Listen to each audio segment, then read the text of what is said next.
கிறிஸ்துவுக்குள் பிரியமானவர்களே, FIBA radio வழங்கும் ஆராதனை வேளை நிகழ்ச்சிக்கு உங்களை அன்புடன் வரவேற்கிறோம். தேவன் ஆவியாய் இருக்கிறார். அவரை தொழுது கொள்ளுகிறவர்கள் ஆவியோடும் உண்மையோடும் அவரை தொழுது கொள்ள வேண்டும் என்றார். ஆராதனை வேளை நிகழ்ச்சியை நீங்கள் வாரந்தோறும் கேட்டு ஆசீர்வதிக்கப்பட்டு வருகிறீர்கள். நிகழ்ச்சி பற்றிய மேலான கருத்துக்களை கமெண்ட் செக்ஷனில் பதிவிடுங்கள். உங்கள் நண்பர்களுக்கும் இந்நிகழ்ச்சியை அறிமுகம் செய்யுங்கள். ஆராதனை வேளை.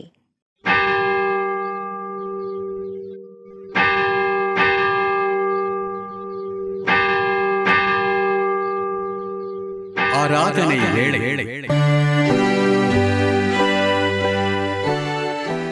நம்முடைய துவக்கம் பிதா குமாரன் பரிசுத்தாவின் திருப்பேரிலே ஆமென்.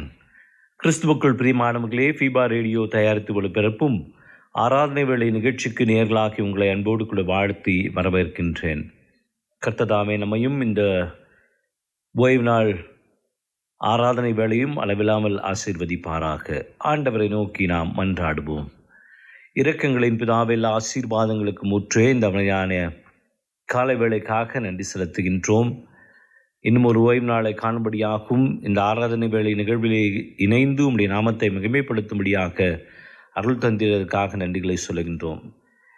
இந்த நிகழ்ச்சியிலே கலந்து கொண்டு இருக்கின்ற பிள்ளைகளை கண்ணோக்கி பாரும். அவருடைய தேவைகள், எண்ணங்கள், எதிர்பார்ப்புகள் எல்லாவற்றையும் கர்த்தர் சந்தித்து நிகழ்ச்சியின் முடிவிலே ஒரு பெருத்த ஆசீர்வாதம் பெற்றுக்கொள்ள அருள் செய்ய வேண்டும் என்று சொல்லி மன்றாடுகின்றோம். துவக்கத்தில் இருந்து முடிப்பறிந்தும் கர்த்ததாமே இவர்களோடு கூட இருந்து ஆசீர்வதிக்கும்படியாக மீட்பெரும் இரட்சகருமான இயேசு கிறிஸ்துவின் நீ நாமத்திலே வேண்டி நிற்கின்றோம் பிதாவே, ஆமேன். தேவனுடைய நாமத்தை புகழ்ந்து பாடும்படியாக நாம் அனைவருமாக இணைந்து கிறிஸ்து சபை பாமாலைகளிலே கர்த்தாவே தாழ்மையாக என்ற பாடலை இணைந்து பாடுவோமாக.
தேவன் ஆவியாக இருக்கிறார். அவரை தொழுது கொள்ளுகிறவர்கள் ஆவியோடும் உண்மையோடும் அவரை தொழுது கொள்ள வேண்டும். நம்முடைய பிதாவாகிய கடவுளாலும் கர்த்தராகிய இயேசு கிறிஸ்துவினாலும் உங்களுக்கு கிருபையும் சமாதானமும் உண்டாவதாக. இது கர்த்தர் உண்டு பண்ணின நாள், இதிலே களி கூர்ந்து மகிழ கடவோம்.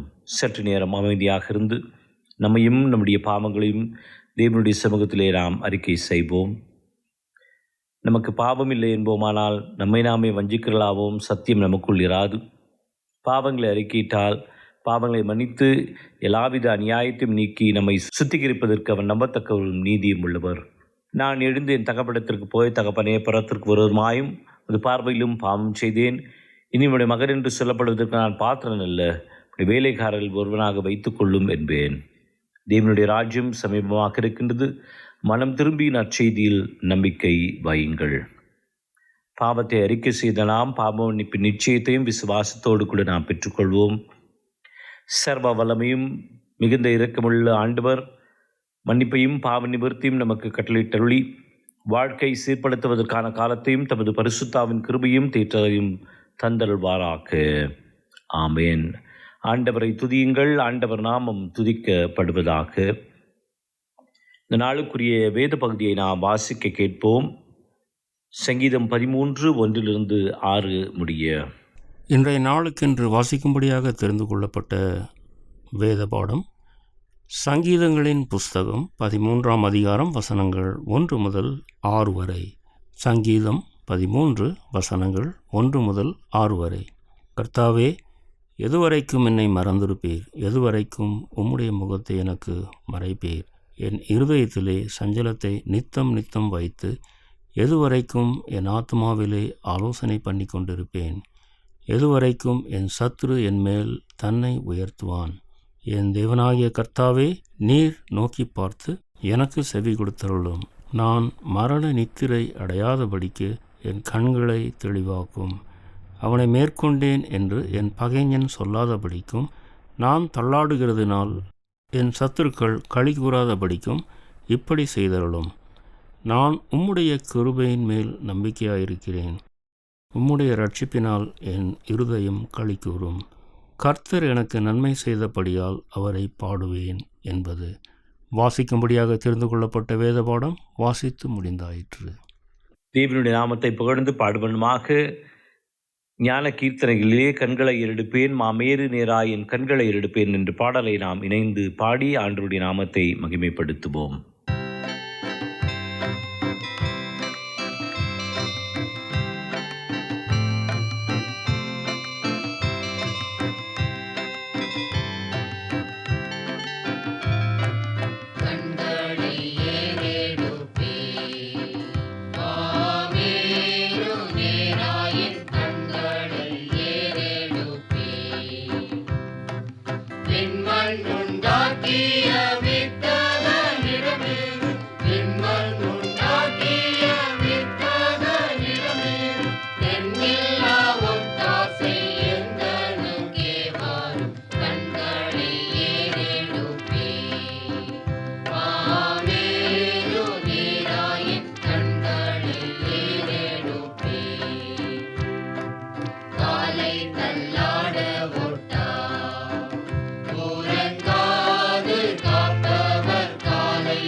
எனக்கு அருமையான தேவனுடைய ஜனமே, இந்த நாளிலுமாக ஆண்டவருடைய செய்தி நம்மோடு கூட பகிர்ந்து கொள்கின்ற அருமையான சகோதரர் சாமியல் பிரபு அவர்களை ஃபீபா ஊழியங்களின் சார்பிலும் ஆராதனை வேலை நேயர்களாகிய உங்கள் அனைவரின் சார்பிலும் அன்போடு கூட வாழ்த்து நான் வரவேற்கின்றேன். அருமையான சகோதரன் சாமியல் பிரபு அவர்கள் ஃபீபா ஊழியங்களை கோயம்புத்தூர் பகுதியிலேயே செய்து வருகின்றார். ஆண்டவருடைய சத்தியத்தை இப்பொழுது அவர் நம்மோடு கூட பகிர்ந்து கொள்கின்றார். விசுவாசத்தோடு கூட ஆண்டவருடைய செய்தியை இப்பொழுது நாம் கேட்போம். ஃபீபா நேயர்களுக்கு அன்பின் வாழ்த்துக்கள். இந்த நாளிலே சங்கீதம் 13 முதல் 2 வசனங்களிலே காணப்படுகிற 4 கேள்விகள், தாவீதுக்கு வந்த கேள்விகளை குறித்து நாம் சிந்திக்கலாம். முதல் வசனத்திலே, கர்த்தாவே எதுவரைக்கும் என்னை மறந்திருப்பீர் என்று கேட்கிறார். இது அவருடைய உள்ளத்திலே ஏற்பட்ட சந்தேகத்தின் முறையீடு. சவுல் தாவீதை பிடிக்கும்படியாக தொடர்ந்து வந்தபோது இந்த சங்கீதத்தை எழுதியிருக்கக்கூடும் என்று கருதுகிறார்கள். தாவீதுக்கு ஆண்டவர் அரியணையை வாக்கு பண்ணினாலும் உடனடியாக அது சம்பவித்து விடவில்லை. மனித மனம், மனித உள்ளம் அனைத்தையும் உடனுக்குடன் எதிர்பார்ப்பவை. காத்திருத்தல் இருதயத்தை வருத்தத்திற்குள்ளாக்கும் என்பதை நாம் மறந்துவிடக்கூடாது. சவுல் செய்த பொல்லாங்கான காரியங்களை பார்க்கும்போது தாவீது என்ன நினைக்க வேண்டும்? நியாயப்படி சவுல் தான் தண்டிக்கப்பட வேண்டும். நியாயமான காரியங்களை தாவீது செய்வதனால் அவர் ஆசீர்வதிக்கப்பட வேண்டும். ஆனால் இங்கே என்ன நடக்கிறது? நேர்மாறாக நடக்கிறது. சங்கீதக்காரனாகிய தாவீதுக்கு வருகிற கேள்வி இதுதான். சங்கீதம் 11:3 சொல்லுகிறார், அஸ்திபாரங்களும் நிர்மூலமாகிறதே, நீதிமான் என்ன செய்வான்? கர்த்தாவே ஏன் தூரத்தில் நிற்கிறீர்? ஆபத்து நேரிடுகிற சமயங்களில் நீர் ஏன் மறைந்திருக்கிறீர்? இது சங்கீதம் 10 வசனம். இவ்வாறாக தன்னுடைய வாழ்க்கையிலே பல காரியங்கள் நடக்கும்போது தனக்கு எதிராக அவைகள் சம்பவிக்கிறது என்பதை பார்க்கும்போது தாவீதுக்கு ஏற்படுகிற கேள்வி, ஆண்டவரே நீர் ஏன் என்னை மறந்திருக்கிறீர் என்ற கேள்விதான் அவருக்குள்ளாக வருகிறது. எதிராளி செய்கிற காரியத்தால் நாம் நிச்சயமாகவே பாதிக்கப்படுகிறோம். ஆனாலும் அதனை விட அதிகமாக பாதிக்கப்படும் காரணம் என்னவென்றால், தேவன் ஏன் இன்னும் எதிராளிக்கு எதிராக ஒன்றும் செய்யவில்லை என்பதே அதிக கவலை கொள்ளக்கூடியதாக இருக்கிறது. நம்முடைய நலமான வாழ்க்கையை காட்டிலும் என்னுடைய எதிராளி அல்லது தேவனுக்கு பிரியமற்றபடி வாழ்கிற ஒருவன் ஏன் இன்னும் தண்டிக்கப்படவில்லை என்ற கேள்வி நம்முடைய உள்ளத்திலே எழும்புகிறது. இந்த உலகத்திலேயே அதிகமாக கவலைப்படக்கூடிய விஷயம் ஒன்றிருக்குமானால் அது தேவன் நம்மை மறந்துவிடும் காரியமே. அதை காட்டிலும் மோசமான ஒன்று அவர் நம்மை மறந்துவிட்டார் என்று நாம் நினைக்கிற எண்ணம்தான். இது கூடிய காரியமா? யோசித்து பார்ப்போம். சங்கீதக்காரர் அவ்வாறு தான் சொல்லுகிறார். இரண்டாவதாக நாம் பார்த்தோம் என்றால் அதே வசனத்திலே மற்றொரு கேள்வியை கேட்கிறார். இந்த கேள்வி சோர்வின் முறையீடு. எதுவரைக்கும் உம்முடைய முகத்தை எனக்கு மறைப்பீர் என்று கேட்கிறார். நாம் நமது எண்ணங்களுக்கும் உணர்ச்சிகளுக்கும் அடிமைப்படும் போது நம்முடைய வாழ்க்கை மிக மிக ஆபத்தாக முடிந்து விடுகிறது. ஆவிக்குரிய வாழ்க்கையிலும் கூட கற்பனா சக்திகளுக்கும் உணர்வுகளுக்கும் அடிமைப்படாமல் காணப்பட வேண்டும். தேவன் கொடுத்த உணர்ச்சி, ஆனால் உணர்ச்சியை சார்ந்து தீர்மானங்களை எடுக்கக்கூடாது. வேத வசனங்களே நமக்கு ஆதாரமாக அமைந்திட வேண்டும். என் முகத்தை தேடுங்கள் என்று ஆண்டவர் சொல்லுகிறார். குழந்தைகளை பாருங்கள். குழந்தைகள் எப்பொழுதும் பெற்றோருடைய முகத்தை பார்த்து வாழ கற்றுக்கொண்டிருக்கிறார்கள். குழந்தை பார்த்த உடனேயே ஒரு குறிப்பிட்ட தருணத்திலே இது முகம் பார்க்கிறது என்று சொல்லுகிறார்கள். அதற்கு என்ன பொருள்? தெரிந்த முகத்தை அடையாளம் கண்டுகொண்டு அவர்கள் அண்டையிலே இருப்பது பாதுகாப்பாக உணர்கிறது குழந்தை. அதற்கு முதல் பரிச்சயமாவது தாயினுடைய முகம், தாயினுடைய குரல். அடுத்ததாக தந்தையினுடைய முகம் பரிச்சயமாகிறது. அதே போல நாம் வளர்க்கிற சில மிருகங்களை எடுத்து பாருங்களேன், நாய் அல்லது பூனை, அவைகளும் கூட நம்முடைய முக பாவனையை பார்த்து வாழ பழகி கொண்டிருக்கின்றன. பல நேரங்களில் நாம் கோபமாக இருக்கும்போது இந்த வளர்ப்பு நாய்கள் நம்மை விட்டு விலகி இருக்கும். அன்போடு கூட பார்க்கும்போது நம் மண்டையிலே வரும். சோகமாக இருக்கும்போது, வருத்தமாக இருக்கும்போது நம்மிடத்திலே வந்து நம்மை உற்சாகப்படுத்த முற்படும்.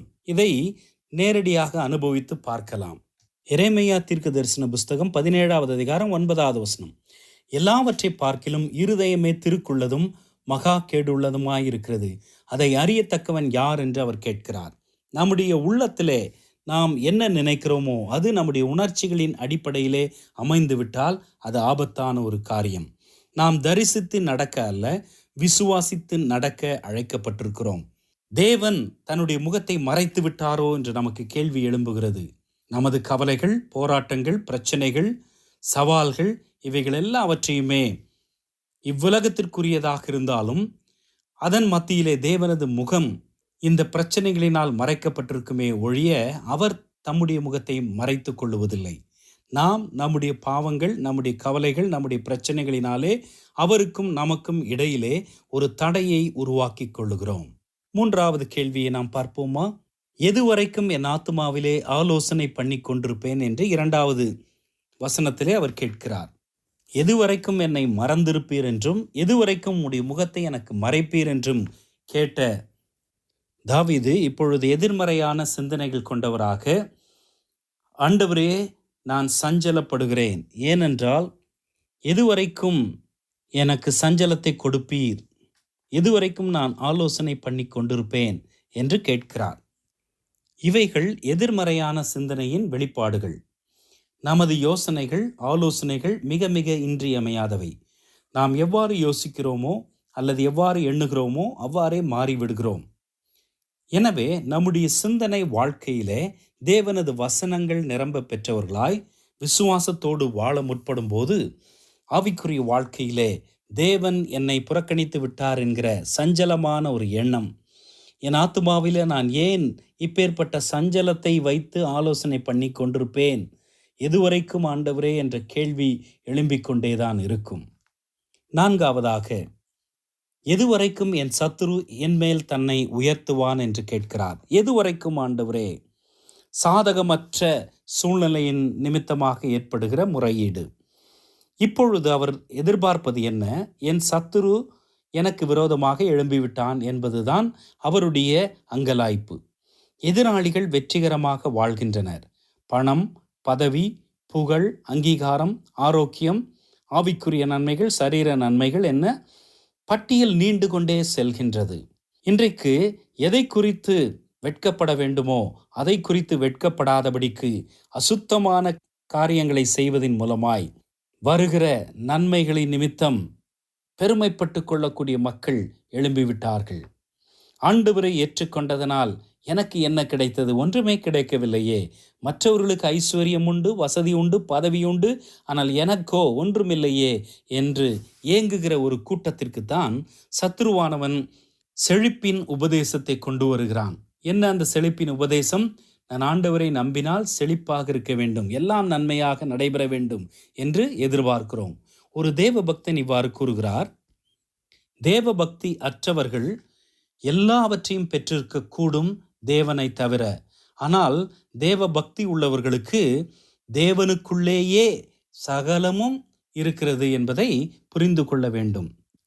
நம்முடைய சூழ்நிலையிலே நம்முடைய எல்லா தேவைகளையும் சந்தித்து தேவன் நம்மை வழி நடத்துவார் என்பதை புரிந்து கொள்ள வேண்டும். வருத்தப்பட்டு பாரம் சுமக்கிறவர்களே, நீங்கள் எல்லாரும் என்னிடத்தில் வாருங்கள் என்று ஆண்டவர் சொல்லுகிறார். உங்கள் கவலைகளை எல்லாம் என் மீது வைத்து விடுங்கள் என்று அவர் சொல்லுகிறார். இந்த சங்கீதத்திலே சங்கீதக்காரர் எதிர்மறையான சிந்தனையோடு இதை முடிக்காதபடி இதில் பல வார்த்தைகளை சொல்லுவதை நாம் பார்க்கிறோம். 3வது வசனத்திலே அவர் பாருங்கள், அவர் என்ன சொல்லுகிறார்?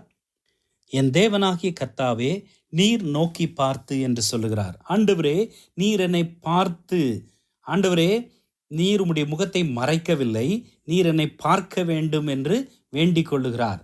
அவர் தமது முகத்தை மறைத்து கொண்டார் என எண்ணின தாவீதுக்கு இப்பொழுது என்ன தோன்றுகிறது? ஆண்டவரே, உமது முகத்தை எனக்கு காண்பியும் என்று அவர் ஜெபிக்கிறதை நாம் பார்க்கிறோம். உண்மையிலுமே ஆண்டவர் தம்முடைய முகத்தை மறைப்பதில்லை. ஆண்டவர் நம்மை மறந்து போவதும் இல்லை. வசனம் என்ன சொல்லுகிறது? ஏசாயா 49:16 வசனம், உன்னை என் உள்ளங்கைகளில் வரைந்திருக்கிறேன் என்று ஆண்டவர் சொல்லுகிறார். சகரியா 2:8 உன்னை தொடுகிறவன் என் கண்ணின் மணியை தொடுகிறான் என்று ஆண்டவர் சொல்லுகிறார். எனக்கு அன்பான ஃபீபா நேயர்களே, தேவன் உங்களை மறந்து விட்டாரோ, தேவன் தமது முகத்தை மறைத்து கொண்டாரோ என்று யோசிக்கிற நமக்கு இந்த வார்த்தை பொருந்தும். நம்மை அவருடைய உள்ளங்கைகளிலே வரைந்திருக்கிறார் என்பதை மறந்துவிடக்கூடாது. அடுத்த ஜெபம் அதே வசனத்திலே 3வது வசனத்திலே, எனக்கு செவி கொடுத்தருளும் என்று வேண்டுகிறார். ஆண்டவர் எனக்கு பதில் கொடுக்கவில்லையே என்று ஏங்குகிற தாவீதுக்கு இப்பொழுது பதில் கொடுத்தருளும், எனக்கு செவி கொடுத்தருளும் என்று ஜெபிக்கிறார். மறுபடியும் 3வது வசனத்திலே என் கண்களை தெளிவாக்கும் என்று சொல்லுகிறார். ஆண்டவரே, உம்மை காணக்கூடிய கண்களை எனக்கு தாரும் என்று சொல்லுகிறார். 5, 6வது வசனங்களிலே, நான் உம்முடைய கிருபையின் மேல் நம்பிக்கையாயிருக்கிறேன், உம்முடைய இரட்சிப்பினால் என் இருதயம் களி கூறும், கர்த்தர் எனக்கு நன்மை செய்தபடியால் அவரை பாடுவேன் என்று சொல்லுகிறார். இந்த சங்கீதத்தை தாவீது முடிக்கும்போது எதிர்மறையான சங்கீதமாக அல்ல, அவருடைய உணர்ச்சிகள் அவரை தோற்கடித்து இருக்கலாம், ஆனால் அவருடைய விசுவாசம் அவரை உயிர்ப்பித்தது. தேவன் சிங்காசனத்திலே அமர்ந்து ஆட்சி செய்கிறார். அவருடைய குணாதிசயம் மாறாதது. அவர் மாறாத கர்த்தர். அவருடைய வாக்குத்தத்தங்கள் எப்பொழுதும் சத்தியமாய் உண்மையாய் இருக்கிறது. ஒரு தேவபக்தன் சொல்லுகிறார், தேவ பிள்ளைகள் விளக்கங்களின் அடிப்படையிலே வாழ்வதில்லை, வாக்குத்தத்தங்களின் அடிப்படையிலே வாழ வேண்டும். தாவீதின் சூழ்நிலை மாறவில்லை, ஆனால் தாவீதின் சிந்தனையை ஆண்டவர் மாற்றி ஆண்டவரை நோக்கி பார்க்கக்கூடிய மனதை தருகிறார். எனக்கு அன்பான ஃபீபா நேயர்களே, உங்களுடைய வாழ்க்கையிலே கூட தேவன் என்னை மறந்து விட்டாரோ என்று யோசிக்கிறீர்களோ? தேவன் தமது முகத்தை மறைத்து கொண்டாரோ என்று யோசிக்கிறீர்களோ? எதுவரைக்கும் எனக்கு சஞ்சலம் ஐயா என்று கேட்கிறீர்களா? எதுவரைக்கும் சத்துரு என் மேல் தன்னை உயர்த்துவான் என்று நீங்கள் ஐயத்தோடு கேள்வி கேட்கிறீர்களா? வசனங்கள் எவ்வளவு அழகாய் முடிகின்றன. தேவன் ஒருபோதும் நம்மை கைவிடவில்லை, ஒருபோதும் நம்மை மறந்து விடவில்லை. அவர் நம் பேரிலே இரக்கமுள்ள மன உருக்கமுள்ள கர்த்தராய் இருக்கிறார். அவர் ஒருபோதும் நம்மை மறக்க மாட்டார். அவருடைய கரத்திலே நம்மை அர்ப்பணிப்போம். நம்மை விசுவாசத்தின் பாதையிலே தொடர்ந்து அவர் நடத்துவார். தேவன் தாமே இந்த சிந்தனைகளை நமக்கு ஆசீர்வதித்து கொடுப்பாராக. ஆண்டவருடைய வார்த்தையை பகிர்ந்து கொண்டு அருமையான சகோதரன் சாமுவேல் பிரபு அவர்களுக்கு ஃபீபா ஊழியர்களின் சார்பிலும் ஆராதனை வேலை நேயர்களாகிய உங்கள் அனைவரின் சார்பிலும் வாழ்த்துக்களையும் நன்றிகளையும் தெரிவித்துக் கொள்கின்றோம். கர்த்ததாமே அவரையும் அவருடைய ஊழியத்தையும் அளவில்லாமல் ஆசீர்வதிப்பாராக. ஆண்டவருடைய சத்தியத்தை கேட்ட நாம் அனைவருமாக இணைந்து நம்முடைய விசுவாசத்தை அப்போஸ்தலர் விசுவாச பிரமாணத்தின் வாயிலாக அறிக்கை செய்து அதை நாம் உறுதி செய்வோமாக. வானத்தையும் பூமியையும் படைத்த சர்வ வல்லமையுள்ள பிதாவாகிய தேவனை விசுவாசிக்கிறேன். அவருடைய ஒரே குமாரனாகிய நம்முடைய நாதர் இயேசு கிறிஸ்துவையும் விசுவாசிக்கிறேன். அவர் பரிசுத்த ஆவியினாலே கன்னி மரியாளிடத்தில் உற்பவித்து பிறந்தார். பொந்தியு பிலாத்துவின் காலத்தில் பாடுபட்டு சிலுவையில் அறையுண்டு மரித்து அடக்கம் பண்ணப்பட்டு பாதாளத்தில் இறங்கினார். 3ஆம் நாள் மரித்தோரிடத்திலிருந்து எழுந்தருளினார். பரமண்டலத்துக்கு ஏறி சர்வ வல்லமையுள்ள பிதாவாகிய தேவனுடைய வலது பாசத்திலே வீற்றிருக்கிறார். அவ்விடத்திலிருந்து உயிருள்ளோரையும் மரித்தோரையும் நியாயம் தீர்க்க வருவார். பரிசுத்த ஆவியையும் விசுவாசிக்கிறேன். பொதுவாயிருக்கிற பரிசுத்த சபையும் பரிசுத்தவான்களுடைய ஐக்கியமும் பாவ மன்னிப்பும் சரீர உயிர்த்தெழுதலும் நித்திய ஜீவனும் உண்டென்று விசுவாசிக்கிறேன். ஆமென். இந்த வாரத்திற்குரிய வாக்குத்தத்த வசனத்தை விசுவாசத்தோடு கூட நாம் பெற்றுக்கொள்வோம். சங்கீதம் 23:1. கர்த்தரின் மேய்ப்பராக இருக்கின்றார், நான் தாட்சி அடையேன். ஆண்டவரை நோக்கி நாம் மன்றாடுவோம். எங்களை அதிகமாக நேசிக்கிற எங்கள் அன்பின் ஆண்டவரே, இந்த அருமையான காலை வேளைக்காக நன்றி செலுத்துகின்றோம். இந்த ஆராதனை வேளை நிகழ்விலே இணைந்து உம்முடைய நாமத்தை மகிமைப்படுத்தும்படியாக அருளை தந்ததற்காக நன்றிகளை சொல்லுகின்றோம். எங்கெல்லாம் இந்த வார்த்தைகள் ஒலித்து கொண்டிருக்கின்றதோ அங்கெல்லாம் தேவனுடைய பிரசனம் இறங்கி ஒவ்வொரு பிள்ளைகளை ஆசீர்வதிக்கும்படியாக நாங்கள் செபிக்கின்றோம். அவருடைய எண்ணங்கள், எதிர்பார்ப்புகள், மன நிறைவுகள் எல்லாவற்றையும் கர்த்தர் தந்து ஆசீர்வதிக்கும்படியாக செபிக்கின்றோம். அவருடைய பலவீனங்கள், சுகவீனங்களை இப்படி சமூகத்திலே அறிக்கை செய்கின்ற பொழுது உடைய ஆணைப்பாய்ந்த கரத்தை நீட்டி அவர்களை தொட்டு சுகமாக்கிட வேண்டும் என்று சொல்லி மன்றாடுகின்றோம். தம்முடைய குடும்பத்திற்காக, மனைவிக்காக, கணவனுக்காக, பிள்ளைகளுக்காக, பெற்றோருக்காக மன்றாடி கொண்டிருக்கின்ற ஒவ்வொரு குடும்பத்தை கண்ணோக்கி பார்த்து ஆசீர்வதியும். பிள்ளைகளுடைய கல்வி, வேலை, எதிர்காலத்தை மனதிலே கொண்டு ஜெபித்து கொண்டிருக்கின்ற பெற்றோர்களுடைய விண்ணப்பத்தை கேட்டு அவர்களுடைய பிள்ளைகளை ஆசீர்வதிக்கும்படியாக நாங்கள் ஜெபிக்கின்றோம். நிகழ்ச்சியின் முடிவிலே ஒரு பெரிய ஆசீர்வாதம், மிகுந்த சமாதானம் பெற்றுக்கொள்ள கர்த்ததாமே அருள் செய்ய வேண்டும் என்று சொல்லி மன்றாடுகின்றோம். நீர் சொல்லாகும் கட்டளை நிற்கும், நீர் அப்படியே செய்யப்போவதற்காக நன்றி செலுத்தி இந்த ஜெபத்தை மீட்பெறும் இரட்சகருமான இயேசு கிறிஸ்துவின் இனிய நாமத்திலே வேண்டி நிற்கின்றோம் பிதாவே, ஆமென். தேவனுடைய நாமத்தை புகழ்ந்து பாடுவனமாக நாம் அனைவருமாக இணைந்து கிறிஸ்து சபை பாமாலைகளிலே பகலோன் கதிர் போலமே என்ற பாடலை நாம் இணைந்து பாடுவோம்.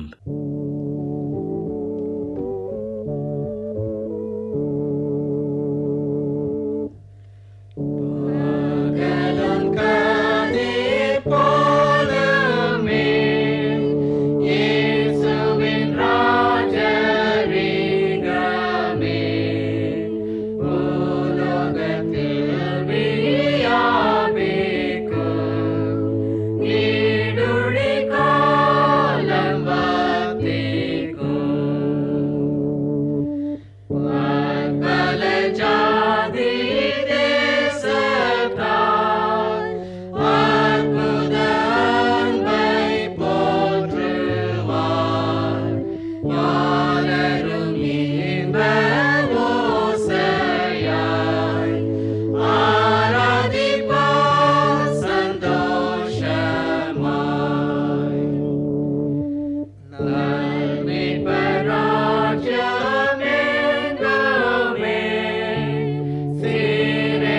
பாக்கியம் தந்தமே தன்வற்றோராரி தேடுவார் தீங்கற்றோர் வாழ்ந்து பூரிப்பார்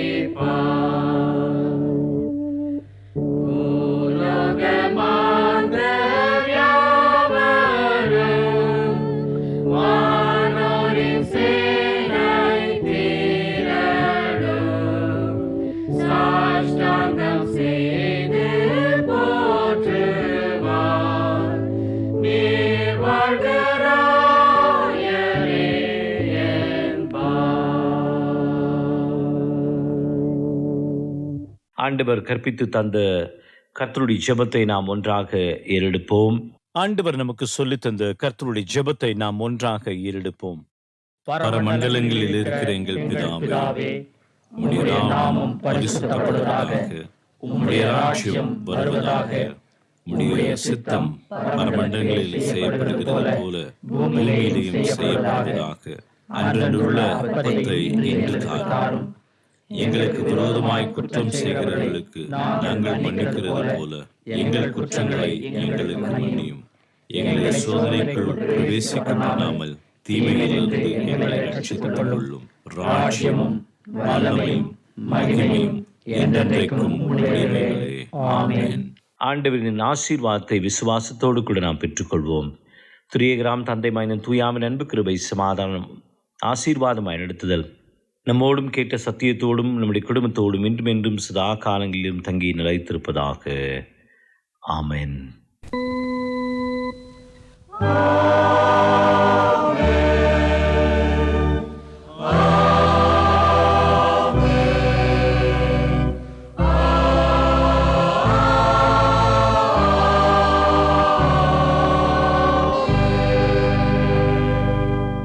கர்த்தர் உங்களோடு இருப்பாராக. சமாதானத்துடன் சென்று வாருங்கள்.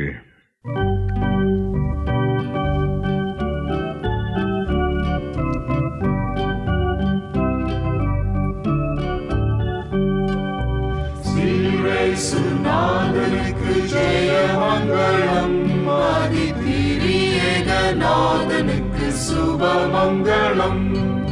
ஸ்ரீரேசுநாதனுக்கு ஜெயமங்களம், ஆதிதிரியேகநாதனுக்கு சுபமங்களம்.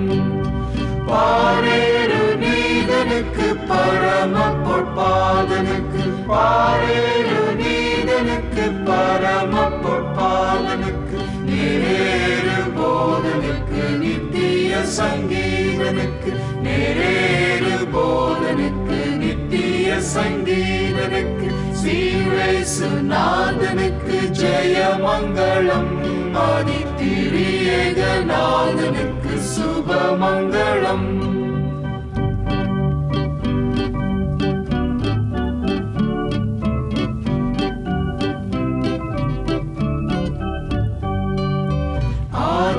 ஆதிசர்வேசனுக்கு ஈசனுக்கு மங்களம், அகில பிரகாசனுக்கு நேசனுக்கு மங்களம். ஆதிசர்வேசனுக்கு ஈசனுக்கு மங்களம், அகில பிரகாசனுக்கு நேசனுக்கு மங்களம். நீதி பரன் பாலனுக்கு நித்திய குணாலனுக்கு, நீதி பரன் பாலனுக்கு நித்திய குணாலனுக்கு, ஓதும் அனுகூலனுக்கு உயர் மனுவேலனுக்கு, ஓதும் அனுகூலனுக்கு உயர் மனுவேலனுக்கு, ஸ்ரீரேசுநாதனுக்கு ஜெயமங்களம், ஆதிதிரியேகநாதனுக்கு சுபமங்களம்.